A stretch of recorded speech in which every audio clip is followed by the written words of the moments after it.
नमस्कार मित्रांनो, तुमच्या सर्वांचं स्वागत आहे माझ्या चॅनलवर। आज आपण इथे कुरकुरीत डाळ वडा बनवणार आहोत घरच्या घरी आणि चणा डाळीपासून। अगदी सोपा आहे, चवीला अगदी टेस्टी आहे। कलर थोडा मागे पुढे होऊ शकतो। आता तुम्ही बघू शकता आपल्याला इझी बाजारात अशी चणा डाळ उपलब्ध असते। ही चणा डाळ आपण इथे जवळजवळ रात्रभर भिजू घालायची आहे किंवा कमीत कमी 4 ते 5 तास तुम्हाला भिजू घालायची आहे। त्यानंतर पूर्ण त्यातलं पाणी काढून घ्यायचं आहे तुम्हाला आणि आपल्याला ही मिक्सरमधून वाटून घ्यायची आहे विदाऊट वॉटर। पाणी न घालता आपल्याला ही पूर्णपणे वाटून घ्यायचं आहे। आणि यात थोडंसं डाळीचे दाणे दिसण्यासाठी थोडीशी डाळ मी इथे काढून घेतली आहे। बाकीची डाळ तुम्ही मिक्सरमधून अगदी बारीक अशी वाटून घ्या। तुम्ही बघू शकता त्याची कन्सिस्टन्सी कशी आहे।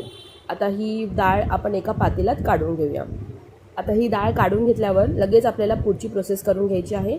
यात आपण आपल्या आवडीनुसार मिरच्या ॲड करणार आहोत। मिरच्या अगदी बारीक बारीक कट करून घ्यायच्या आहेत। आणि इथे मी 1.5 वाटी डाळ घेतली आहे, त्यामुळे मी इथे 2 कांदे वापरणार आहे। तुम्ही कांदा कमी जास्त करू शकता। कांदा अगदी मीडियम बारीकसा असा कट करून घ्यायचा आहे आणि कांदाही दाताखाली आला त्या वड्यांमध्ये तरी छान वाटतोच। आता मी इथे कांदा कट करून घेते आणि हे सर्व मिश्रण आपण यात ॲड करून घेणार आहोत। सोबतच इथे आपल्याला कढीपत्ताही लागणार आहे। कढीपत्ता थोडेसे 3-4 पानं, त्यालाही बारीक असं आबाडधोबाड कट करून घ्यायचं आहे। हे सर्व मिश्रण आपण आता आपल्या पातेल्यात घालून घेऊया आणि यात आपण आता सगळे बेसिक मसाले ॲड करणार आहोत। जास्त काही त्यात ॲड करणार नाही आहेत। आता आपण यात हळदीचा समावेश करणार आहोत। हळदी थोडीशी अर्धा चमचा आपण ॲड करणार आहोत। सोबत अर्धा चमचा धनेपूड आणि चवीनुसार मीठ ॲड करून आपण ह्याला एकजीव करून घेणार आहोत। आता यात बाइंडिंगसाठी आणि कुरकुरापणा येण्यासाठी मी यात तांदळाचं पीठ जवळजवळ 2 ते 3 चमचे वापरलं आहे। यात दुसरं काही आपल्याला ॲड करायचं नाही आहे। अशा प्रकारे आपलं मिश्रण रेडी आहे।